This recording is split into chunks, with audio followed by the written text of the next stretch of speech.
지난주에 우리는 건강하고 행복한 가정에 대한 말씀 첫 번째로 그리스도인의 모든 삶에서 실천적인 부분의 기초가 되는 생활 원리에 대해서 함께 말씀을 나누었습니다. 먼저 성도는 모든 부분에서 늘 예수님의 긍휼과 겸손과 자비, 온유, 인내 이렇게 대표되어지는 예수님의 성품을 담기 위해서 노력해야 한다 했죠.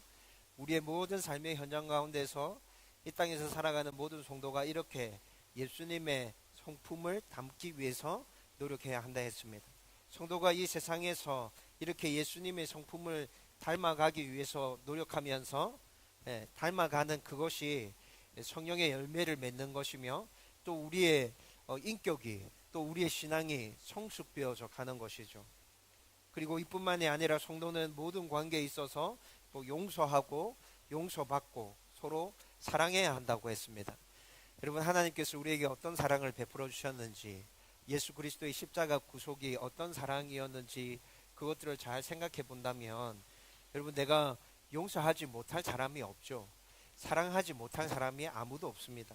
이것들을 가슴에 새기고 우리는 모든 삶 가운데서 그런 삶을 살아가야 한다는 것에 대해서 우리가 지난주에 또 생각하며 말씀을 나누었습니다. 그리고 마지막으로는 성도는 늘 하나님의 평안이 넘치고 감사가 넘치는 삶을 살아야 된다고 그렇게 함께 말씀을 나누었죠.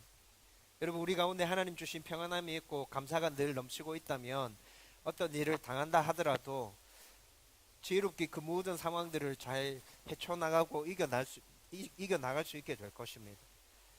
누구를 만나든지 어떤 상황 가운데 있든지 어디에 있든지 저는 여러분들에게 하나님 주시는 평안이 있고 감사가 늘 넘침으로 그 모든 문제들을 지혜롭게 잘 헤쳐나가는 성도들이 되었으면 좋겠습니다.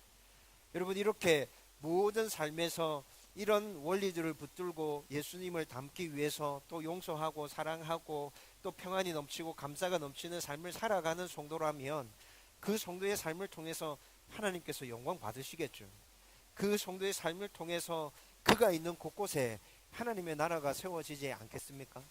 저와 여러분들이 이런 삶을 살아가려고 노력하는 그 마음의 자세, 그 태도, 이것이 그리스도인으로서 우리가 이 땅 가운데서 살아갈 때 기본적으로 가지고 있어야 될 태도라고요. 그리고 여러분, 지난주에 이 말씀을 이렇게 나누었는데 그리고 난 다음에 오늘 말씀이 바로 이어지고 있죠. 오늘 말씀 이어지는 말씀 우리가 방금 같이 함께 읽었는데 그렇게 성도가 세상 가운데서 살아가면서 실천적인 부분에서 기초적으로 기본적으로 나타나야 될 그 생활의 원리가 펼쳐져야 될 첫 번째 장으로 말씀해 주시는 것이 오늘 말씀이었는데 그 첫 번째 장이 바로 가정이라는 것이죠. 이렇게 말씀을 연결해서 생각해 보면 지난주에 생각했던 예수님을 닮아가고 서로 용서하고 사랑하고 하나님의 평안이 넘쳐나고 감사가 넘쳐나는 것은 건강한 가정을 세우기 위해서 행복한 가정이 되기 위해서 우리 가정 안에 꼭 필요한 것이구나 라는 것들을 우리는 충분히 이해하고 받아들일 수 있게 된다는 거죠. 여러분, 저와 여러분들이 건강하고 행복한 가정을 세우기 위해서 예수님의 성품을 닮아가고 서로 용서하고 사랑하고 하나님의 평안과 감사가 늘 넘쳐나는 삶을 살아갈 수 있게 되기를 주님의 이름으로 축원드립니다. 이제 오늘 말씀을 함께 나누어 보십시다. 여러분, 우리가 이미 경험하고 있지만 가정을 꾸리고 살아간다는 것은 보통 쉬운 일이 아니죠. 여러분, 결혼 후에 부부가 달랐던 모든 부분에서 서로 맞춰가는 그것들, 그 과정들 생각해 보면 결혼해서 함께 살아간다는 것 자체가 정말 기적 아닙니까? 여러분, 젊은 남녀가 만나서 결혼하기 전까지 모든 것이 다 달랐잖아요. 삶의 방식도 달랐고 가정의 문화도 달랐고 배움의 수준도 달랐고 생각하는 것도 다르고 성격도 다르고 여러분, 이렇게 모든 것이 달랐던 남녀 그 사람들이 만나서 한 가정을 이루고 한 가정으로서 살아간다. 정말 기적 같은 일이죠. 여러분, 이뿐만이 아니라 또 가정을 꾸려서 살아가게 되면 혼자 살아갈 때보다 경제적인 부분에 있어서 3배나 4배 정도의 비용이 더 들어가는 게 사실입니다. 이 경제적인 부분에 있어서도 가정을 꾸려가면서 살아갈 때 굉장히 큰 어려움이고 힘든 일이 분명합니다. 여러분 옛날에는 경제적으로 어려우면 부부가 함께 그 일들을 해결해 가야 된다 이렇게 생각했던 것 같은데 요즘에는 그 생각들이 참 많이 사라지고 있는 것 같습니다. 경제적인 이유 때문에 이혼하는 부부들이 급증하고 있다는 사실을 보면 그렇죠. 여러분 이것뿐만이 아니라 집을 장만하는 것, 또 자녀를 출산하는 것, 자녀를 양육하는 것, 노후 생활을 준비하는 것 등등의 문제들을 생각해 보면 야, 이 가정을 꾸리면서 살아간다는 것 이것 자체가 목사님 얘기하신 것처럼 정말 기적 같은 일이구나 라는 것에 여러분들도 충분히 공감할 수 있을 것입니다. 여러분 방금 말씀드린 이런 것뿐만이 아니라 또 가정을 꾸리면서 포기해야 하는 것들이 너무나도 많아요. 여러분 몇 년 전에 제가 한 프로를 보다가 야채 장사하는 아줌마를 본 적이 있었어요. 야채 장사하는 아줌마. 예, 지난번에도 설교할 때 여러분들에게 이 아줌마 잠깐 소개했던 적이 있었는데 이 아줌마의 결혼하기 전에 꿈은 가수였습니다. 그런데 결혼과 동시에 그 가수의 꿈은 이룰 수 없는 꿈이 되어버렸고 야채 장사를 하면서 20여 년 넘게 살게 된 거죠. 근데 이 아줌마가 노래하는 프로에 예, 나왔어요. 가수 백정 씨랑 같이 함께 듀엣으로 노래하는데 이 아줌마의 노래 실력이 보통이 아닌 거예요. 저희 집사람이랑 그 프로를 보다가 깜짝 놀랐어요. 야, 저 정도의 능력을 가진 아줌마가 결혼하면서 꿈을 접고 야채 장사로 그렇게 살았다면 야, 정말 아깝다. 그런데 저희만 그렇게 느낀 게 아니라 가수 백지영 씨가 함께 듀엣을 하면서 그렇게 느꼈던 것 같아요. 그리고 노래를 하는 중간에 백지영 씨 가운데서 그 안쓰러움의 마음이 계속 표현되어졌습니다. 결국 그 노래 끝을 못 맺었어요. 백지영 씨는 그 노래 끝을 못 맺었죠. 이렇게 엄청난 실력을 가진 이 아줌마가 결혼함과 동시에 자기의 꿈을 포기했다는 그 사실이 너무 안타깝게 느껴졌던 거죠. 자기의 꿈을 포기하는 사람 정말 많죠. 자기의 시간, 자기의 취미, 자기 친구들 이런 거 가족을 꾸리면서 다 포기하면서 가정을 지켜나가는 것. 여러분 우리도 실제 삶 가운데서 그렇게 가정을 꾸려가고 있는 것 사실이지 않습니까? 그래서 요즘 젊은이들 사이에 그냥 나는 혼자 살란다. 왜 그런 것들 다 포기하면서 살아야 되는데 지금 혼자 사는 것만 해도 나는 행복하다. 이렇게 생각하는 젊은이들이 점점 늘어가고 있는 것 사실입니다. 특히나 능력이 있는 젊은 여자들은 왜 결혼해서 사서 고생을 하냐. 나는 나 혼자 돈 벌어서 충분히 먹고 살 수 있는데 나의 삶을 즐기면서 살아갈 거다 라는 생각들이 더 강하죠. 그렇지만 우리는 지난주에 가정에 대한 설교들을 함께 생각하자고 말씀드리고 난 후에 가정이 얼마나 중요한지에 대해서도 함께 생각해 봤지 않습니까? 사회적으로도 가정은 중요하고요. 성경에서도 가정을 굉장히 중요하게 말씀하고 있다고요.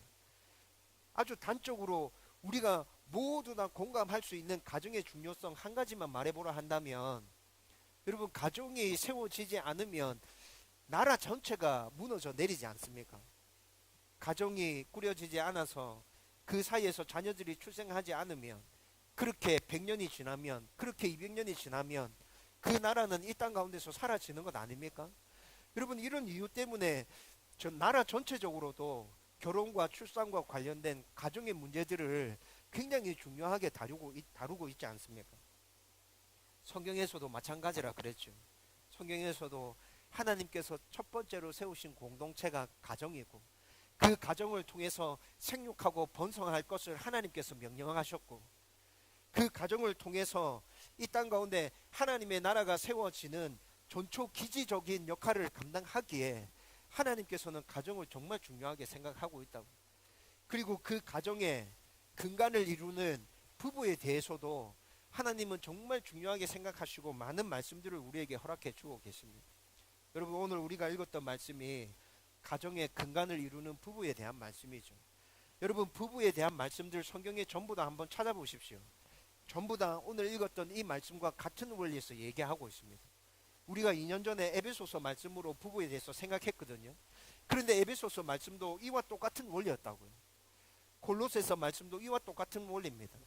여러분 다른 곳에서 나타나는 부부의 생활의 원리는 모두 다 이와 똑같은 원리라고. 그런데 우리가 오늘 이 말씀을 다시 나누는 이유는 가정의 근간을 이루는 것이 부부고, 부부가 행복하고 건강하면 우리 자녀들도 다 그렇게 세워지는 것이고, 우리 가정이 그렇게 건강하고 행복한 가정으로 세워진다면 이 땅 가운데 하나님의 나라가 세워지는 것이 분명하기에, 저와 여러분들이 다시 한번 이 골로새서의 말씀들을 가지고 부부에게 주시는 하나님의 말씀을 다시 받으려고 하는 거예요. 여러분, 오늘 이 말씀 앞에 마음을 열고 귀를 열고 여러분들이 다시 이 말씀을 가슴에 새기고 정말 건강한 부부로 서야겠다, 우리 가정이 그래서 건강한 가정이 되어야겠다, 여러분들 가운데 이런 마음들이 다시 생겨날 수 있었으면 좋겠습니다. 지금 가정을 이루고 있지 않다 하더라도 곧 가정을 이루어야 되잖아요.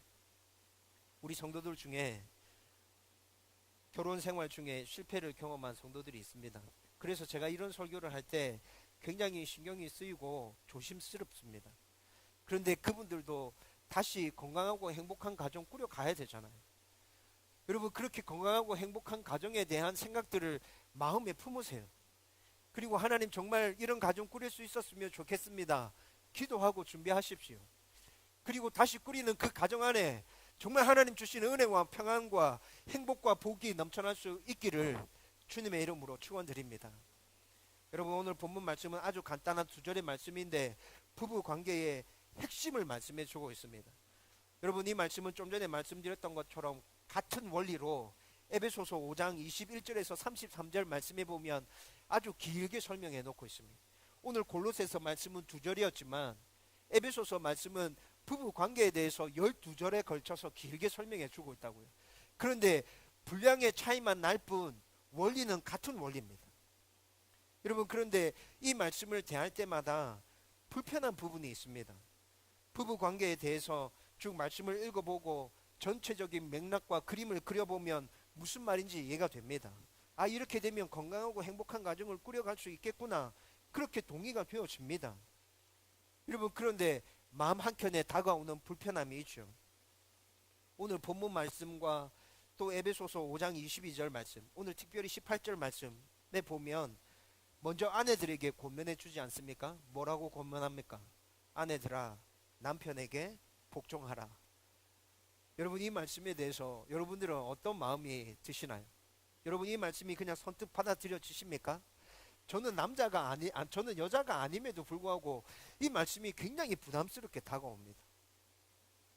남자의 입장에서 이런 말씀 보면 시원하다, 당연하지, 복종해야지, 이런 마음이 생길 수 있습니다. 100% 동의가 되진 않아도 기분 좋은 말씀일 거예요. 기분 좋은 말씀일 거예요. 여러분, 그런데 이 말씀을 가지고 건강하고 행복한 부부에 대해서 설교해야 되는 목사의 입장에서는 남자임에도 불구하고 이것이 기분 좋게 그렇게 다가오는 말씀이 아니라고요. 여러분, 2년 전에 에베소서 말씀으로 부부의 원리에 대한 말씀들 여러분들과 함께 나눴다고 말씀드렸죠. 여러분, 그때도 똑같은 원리였거든요. 에베소서 말씀에서도 아내들아, 남편들에게 복종하라 라고 나옵니다. 여러분, 2년 전에 이 말씀을 설교하기 위해서 굉장히 많이 고민하고 이걸 어떻게 풀어내야 될까, 그렇게 씨름했던 기억이 납니다. 그런데 오늘 이 말씀을 나누려고 준비하는 이 역시 똑같이 지난번과 같은 그런 고민과 씨름들이 제 안에서 일어납니다.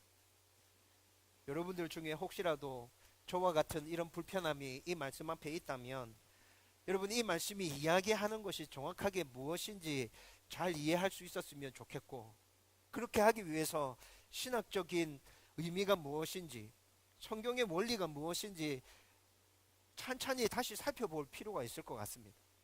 여러분, 오늘 본문 18절에서 사용된 이 복종이라는 단어는 강압적이면서 무조건적인 복종을 말하는 것이 절대로 아닙니다. 아내들의 인격은 완전히 무시되고 남편들에게 일방적으로 속박당하는 그런 의미의 복종이 아니라는 거죠. 그렇다면 아내들이 남편들에게 복종하라고 하는 이 말씀은 어떤 의미를 담고 있는 겁니까? 여러분, 성경을 전체적으로 읽어보면 성경은 질서, 체계, 순서 이런 것들을 굉장히 중요시하고 있다는 것을 우리가 발견할 수 있게 됩니다. 하나님은 질서의 하나님이십니다. 하나님은 체계의 하나님이시라고요. 그것이 성경이 시작되면서부터 바로 나타나고 있거든요. 여러분, 천지 창조의 순서를 한번 생각해 보십시오.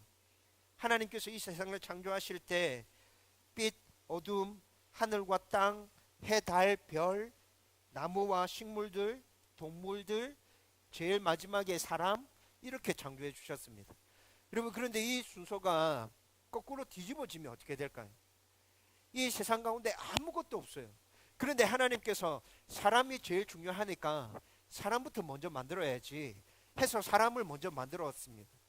그러면 사람이 단 1초, 단 1분이라도 살아갈 수 있을까요? 아무것도 없었다니까요. 여러분, 창세기가 시작할 때 어떻게 나옵니까? 이 땅이 혼돈하고 공허했다고 나오잖아요. 혼돈하고 공허했다. 아무것도 없었다는 말이거든요. 그런데 그 안에 사람을 먼저 만드셨다면 사람은 단 한순간도 1초라도 살아갈 수 없는 거죠. 하나님께서는 이런 걸 생각하시고 순서대로 만들어 가시는 거예요. 빛을 만드시고 어둠을 만드시고 하늘과 땅을 만드시고 해, 달, 별을 만드시고 나무와 식물을 만드시고 동물을 만드시고 사람이 살아갈 수 있는 모든 환경을 다 만드시고 난 다음에 제일 마지막에 하나님의 형상을 닮은 존귀한 인간을 만드시는 거예요. 여러분, 하나님의 순서와 질서와 체계가 보여지십니까? 여러분, 이스라엘 백성들이 출애굽하고 난 이후에 200만 명이나 되는 그 이스라엘 백성들이 40년 동안 광야 생활을 어떻게 했을까요?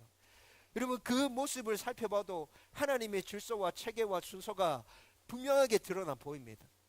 여러분, 이스라엘 백성들이 출애굽해서 나왔을 때 하나님께서 이스라엘 백성들에게 말씀하시는 여러 가지 것들이 있었는데 그 중에 첫 번째에 해당하는 말씀이 이동할 때 순서에 대해서 말씀해 주십니다.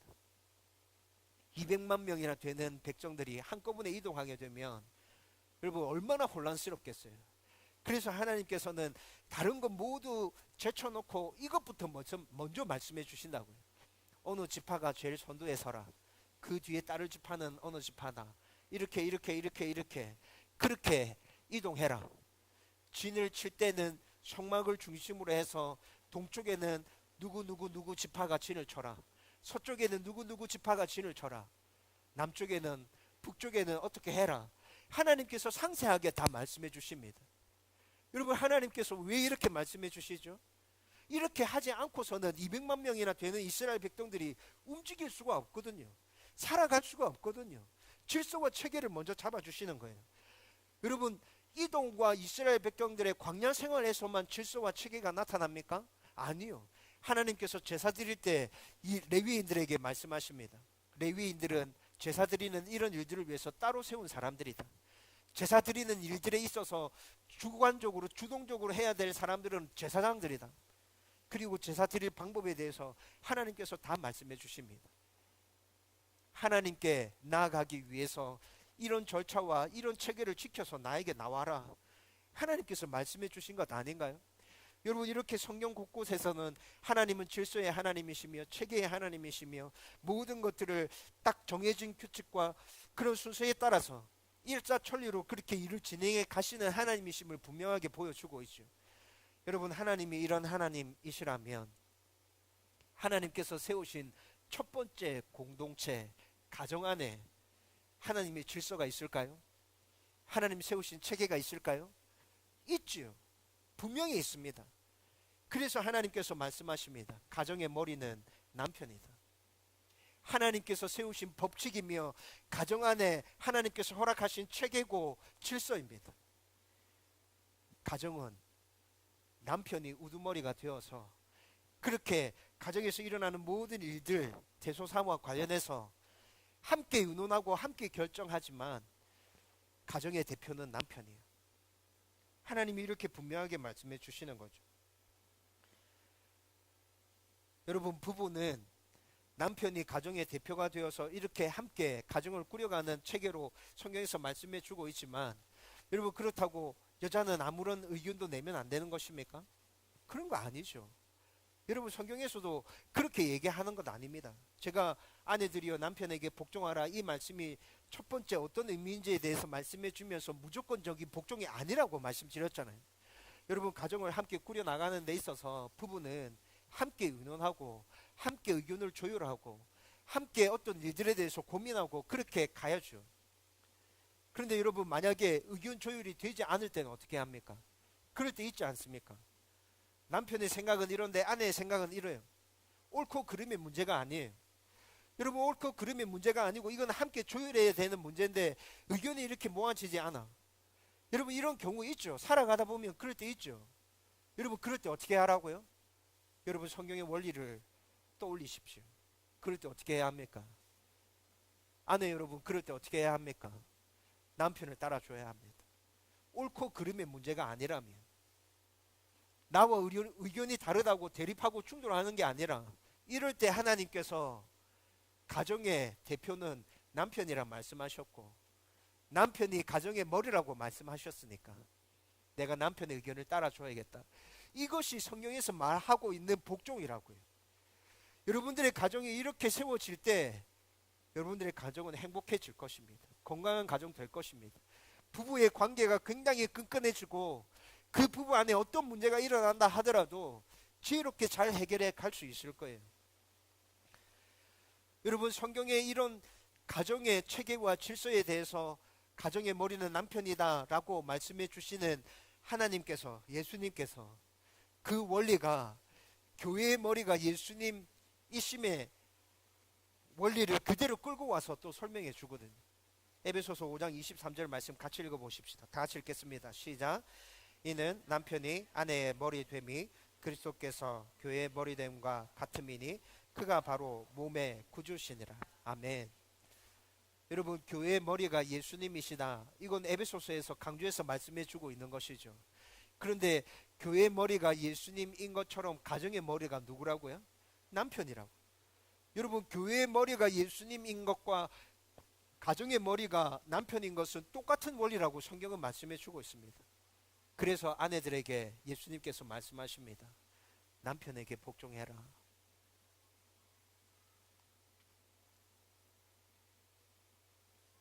가정의 대표자가 나서야 할 때 남편을 세워주라. 여러분, 이것이 오늘 본문 18절과 에베소서 5장 22절 말씀에서 아내들이여 남편에게 복종하라 라고 말씀하시는 그 말씀의 신학적인 의미이며 성경적인 해석인 것입니다. 여러분, 그런데 이렇게 설명을 듣고 나니까 무슨 말인지 이해가 되죠. 그렇죠? 충분히 이해가 됩니다. 공감도 됩니다.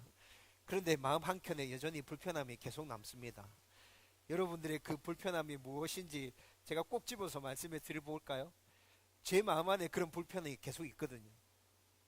남편이 가정의 대표가 되어서 그렇게 끌고 가는 가정들 중에 가정이 깨어지고 힘들어하고 이상해지는 가정 얼마나 많은데, 이 시대에 여성들이 자기의 능력들을 발휘하면서 캐리우먼으로 그렇게 살아가는 여성들 굉장히 많은데, 그런데 가정에서도 여자가 가정의 역할을 감당하면서 가정을 온전하게 세워가는 가정이 얼마나 많은데, 여러분 이런 생각 들지 않으세요? 그런데 왜 꼭 성경은 계속해서 남편이 가정의 대표라고 이렇게 얘기하는 거지? 대표의 능력이 없는 남편도 굉장히 많은데 저 혼자만 가지고 있는 생각인가요? 예? 여러분들은 이런 생각 여러분들이 이렇게 반응하면 제가 할 말이 없어요. 목사가 이상해가지고 목사가 성경에 있는 말씀 그대로 받아들이면 되는데 지 혼자 저렇게 생각. 여러분, 저는 여자들이 가정의 대표가 되어서 가정을 잘 끌고 가는 가정들 너무 많이 봤거든요. 남편이 무능력해서 가정을 이상하게 만드는 거 너무 많이 봤거든요. 그런 모습들을 보면서 이런 생각들이 계속 떠오른다고요. 이거 어떻게 해야 되나? 성경적인 원리와 신학적인 원리들은 내가 충분히 알겠는데 야, 이걸 어떻게 풀어내야 되나? 여전히 고민으로 남는다고요. 여러분, 남편에게 주시는 19절 말씀도 생각해 보고 난 다음에 이 문제를 어떻게 풀면 될지에 대해서 한번 답을 찾아보십시다. 여러분, 19절 말씀에서는 남편들에게 주시는 말씀입니다. 남편들에게 아내를 사랑하라고 말씀하고 있죠.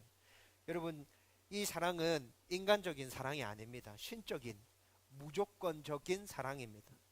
우리는 아가페 사랑이다 이렇게 말하는데 헬라어로 아가페 사랑으로 기록되어져 있습니다. 여러분, 에베소서에서 말씀하는 남편이 아내를 사랑하는 것에 대해서 약간의 부연 설명이 에베소서에는 붙어 있거든요. 그런데 그 설명을 참조해 보면 남편들이여 아내를 사랑하라 라고 할 때 부연 설명 뭐가 붙어 있냐면 예수님께서 교회를 사랑하신 것처럼 남편들아 아내를 사랑해라 라고 말씀하고 있습니다. 그러면 예수님께서 교회를 어떻게 사랑하셨는지에 대해서 우리는 살펴볼 필요가 있겠죠. 여러분, 예수님께서 교회를 어떻게 사랑하셨습니까? 예수님께서 교회를 사랑하신 것, 여기서 말하는 교회는 이 건물 교회가 아니라 여러분들 각자 한 명 한 명이 교회입니다. 나를 하나님께서, 예수님께서 어떻게 사랑해 주셨어요? 여러분, 성경에 나타나는 그 하나님의 사랑, 예수님의 사랑을 다 찾아서 간략하게 정리해 보면 예수님의 사랑은 포기하지 않는 사랑이었습니다. 여러분, 우리가 예수님 사랑을 받을 만한 합당한 자격과 요건을 갖추고 있는 자들이었습니까? 그렇지 않죠. 얼마나 천방지축, 엉망진창, 죄악으로 가득한 찬 삶을 살았습니까? 하나님이 우리를 사랑해 주실 수 있는 이유는 하나도 없고 그런 조건 우리 가운데 하나도 없죠.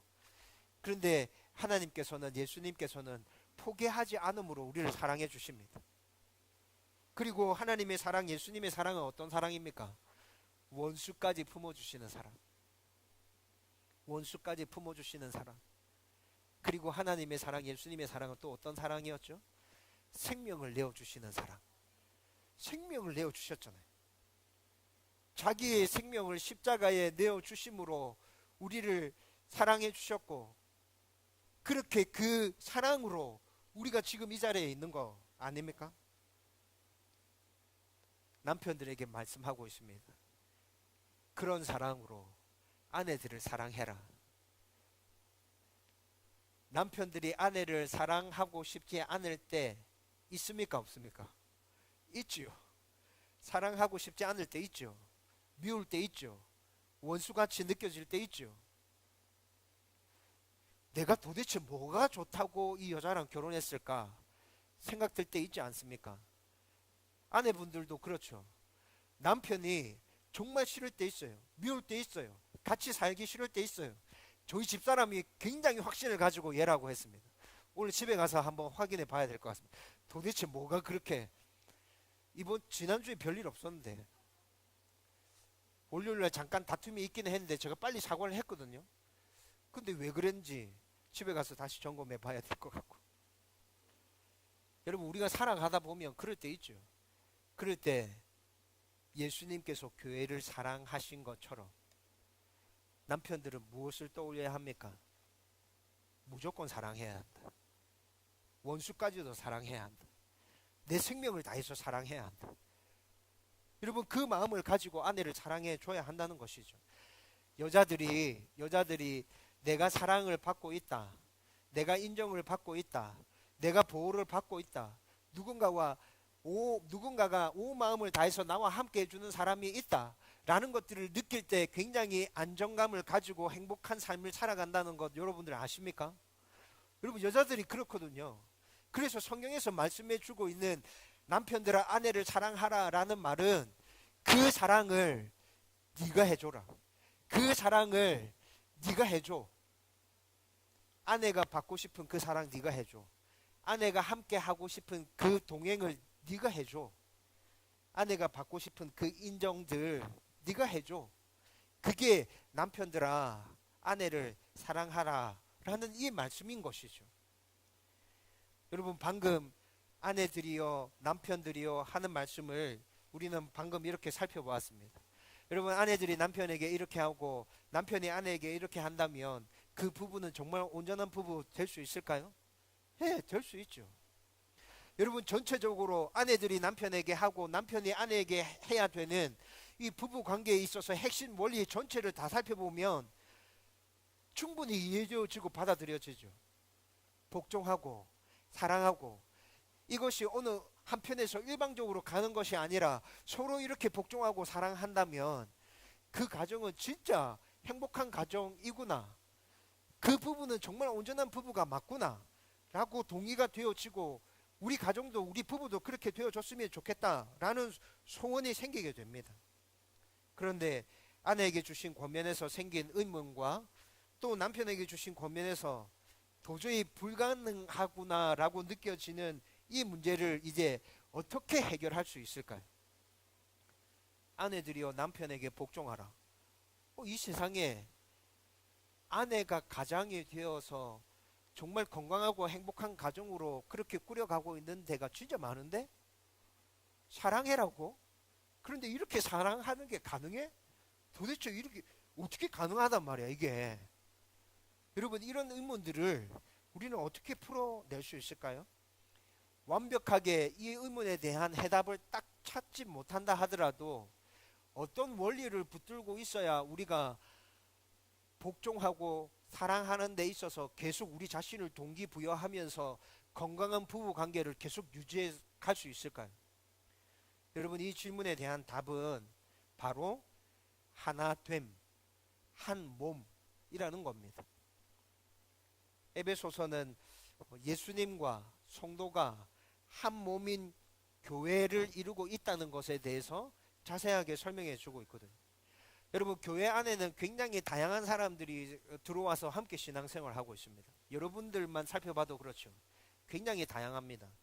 그런데 이 다양한 사람들이 하나님의 사랑과 예수 그리스도의 십자가 구속 사역으로 말미암아 하나님의 자녀가 되었습니다. 하나님의 자녀된 우리는 또 동일하게 하나님의 말씀에 순종하면서 예수님의 가르침에 순종하면서 살아가기 위해서 함께 몸부림치고 있습니다. 그래서 이렇게 하나님의 자녀로 하나님의 말씀에 순종하면서 함께 하나님의 나라를 이루기 위해 몸부림치고 살아가고 있는 그 자들을 교회라고 부르시면서 에베소서에는 예수님이 교회의 머리 되시고 그리고 교회를 이루고 있는 성도들 각각은 우리 몸의 각 지체들처럼 그렇게 한 몸을 이루고 있다라고 에베소서는 설명해 주고 있죠. 여러분 이것이 성경에서 말해주고 있는 교회와 예수님과의 관계, 교회와 성도들과 예수님과의 관계라는 거거든요. 그런데 이 설명을 해주면서 에베소서 뒷부분에 5장에 가면 부부 관계와 가정에 대해서 쭉 설명해 주시면서 이 원리를 그대로 끌어와서 부부도 남자 여자가 결혼하는 순간 한 몸이 되었다라고 말씀해 주고 있습니다. 여러분 우리가 아까 에베소서 5장 23절 말씀을 읽었잖아요. 이는 남편이 아내의 머리됨이 그리스도께서 교회의 머리됨과 같음이니 그가 바로 몸의 구주시니라 이렇게 말씀했죠. 한 몸이라는 개념을 가지고 교회에 대해서도 설명하고 있고 부부 관계에 대해서도 설명하고 있어요. 여러분 이 한 몸이라는 개념을 집어넣고 이제 오늘 말씀을 한번 다시 살펴보십시오. 한 몸이라는 개념을 집어넣고 여러분 복종해라 이해가 되십니까? 한 몸이라는 개념을 집어넣고 사랑해라 이해가 되시나요? 여러분 한 몸이라는 개념을 가지고 생각해 보면 이것이 그렇구나 라고 충분히 이해가 되어진다고요. 받아들여지게 된다고요.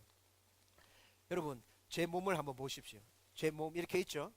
여러분 머리가 교회로 따진다면 머리가 예수님이고 가정으로 따진다면 머리가 남편이라고 그랬지 않습니까?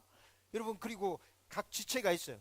교회로 따진다면 이 지체는 성도인 거고 가정으로 따진다면 이 지체들은 가족 구성원이 되는 것이죠. 그런데 이렇게 한 몸을 이루고 있다고요.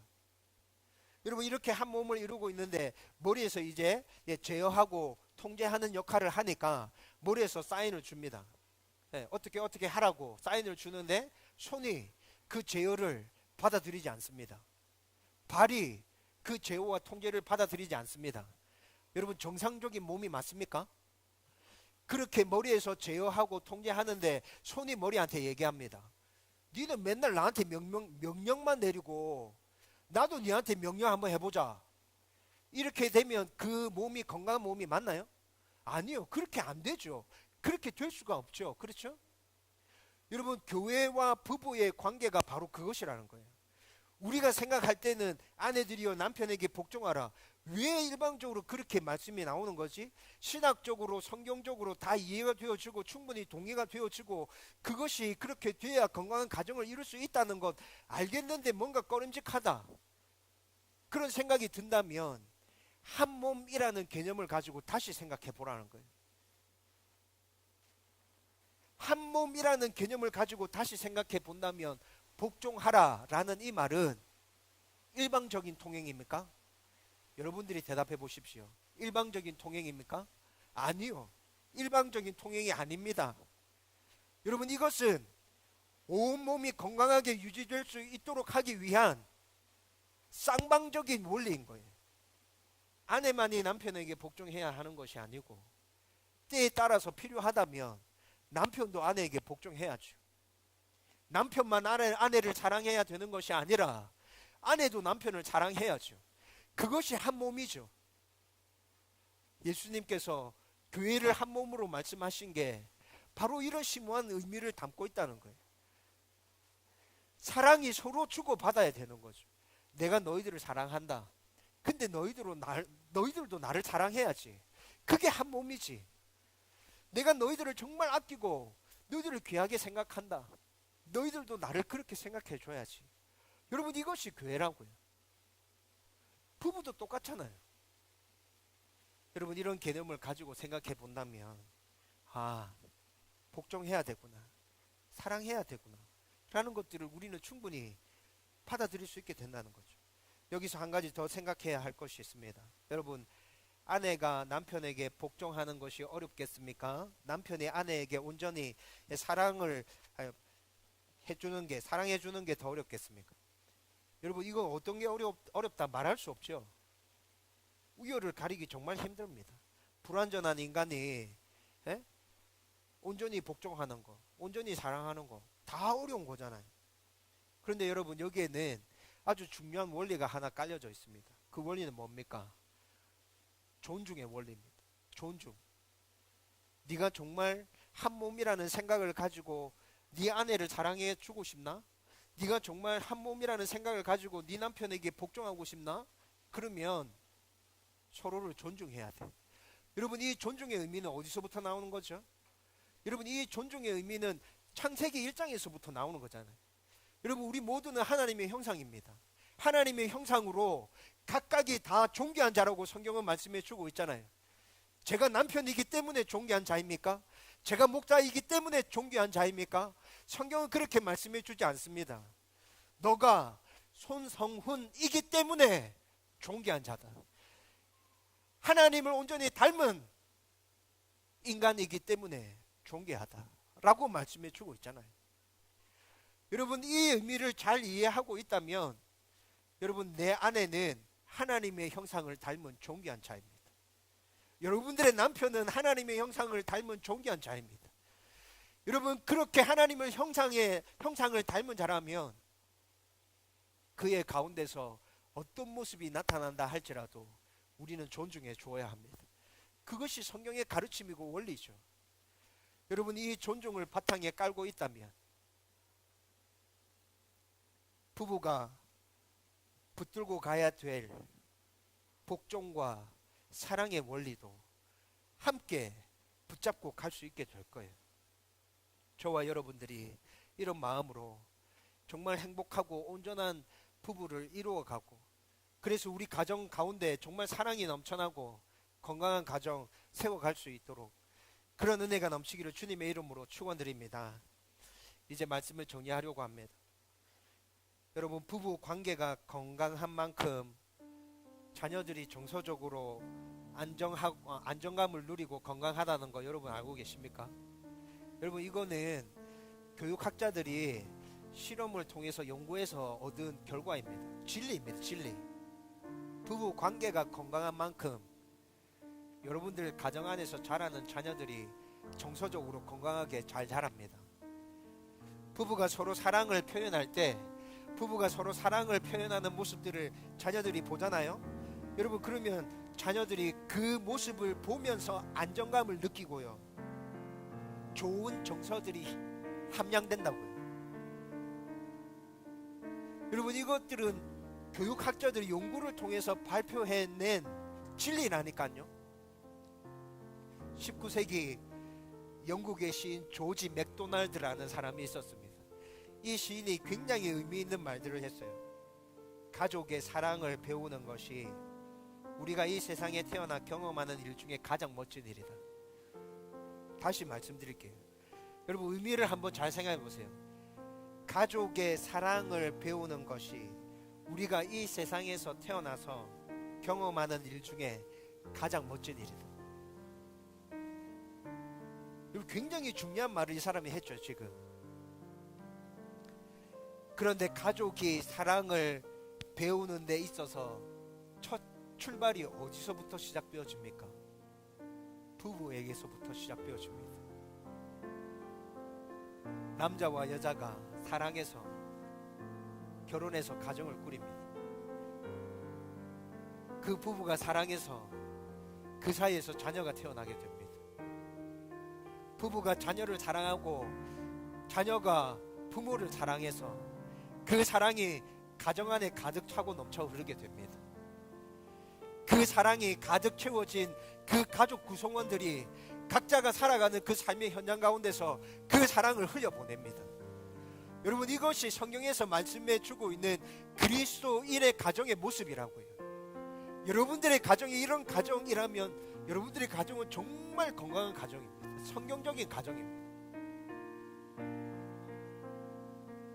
그런데 이렇게 가정에서 넘쳐나야 될 이 사랑이 첫 출발이 시작되는 그 출발이 바로 부부라는 것이죠. 여러분의 가정이 정말 건강하고 행복한 가정이 되기를 소망하십니까? 그렇다면 서로를 존중하는 마음을 바탕에 깔고 남편에게 복종하십시오. 아내를 사랑하십시오. 한 몸임을 기억하고 왜 꼭 나한테 일방적으로 이렇게 복종하라고 말하는 거예요? 나한테 일방적으로 왜 사랑하라고 이렇게 얘기하는 것처럼 나는 계속 들리지? 여러분, 그렇게 생각하지 말고 서로 복종하고 서로 사랑해 주어야 한다는 그 생각을 가지고 최선을 다해서 노력해 가십시오. 가정의 대표가 필요할 때는 성경의 원리에 따라서 남편을 대표로 세워주십시오. 여러분들이 이렇게 순종하고 이렇게 노력하며 살아간다면 여러분들의 가정은 건강하고 행복한 가정이 될 수 있을 것입니다. 여러분, 우리가 오늘 말씀을 통해서 건강하고 행복한 가정이 되기를 소원한다면 기억해야 할 것은 가정은, 부부는 한 몸이다. 한 몸인 우리는 서로 존중해야 한다. 사랑해야 한다. 복종해야 한다. 여러분, 이 진리를 굳게 붙들고 여러분들의 가정을 건강한 가정으로 세워갈 수 있기를 주님의 이름으로 축원드립니다.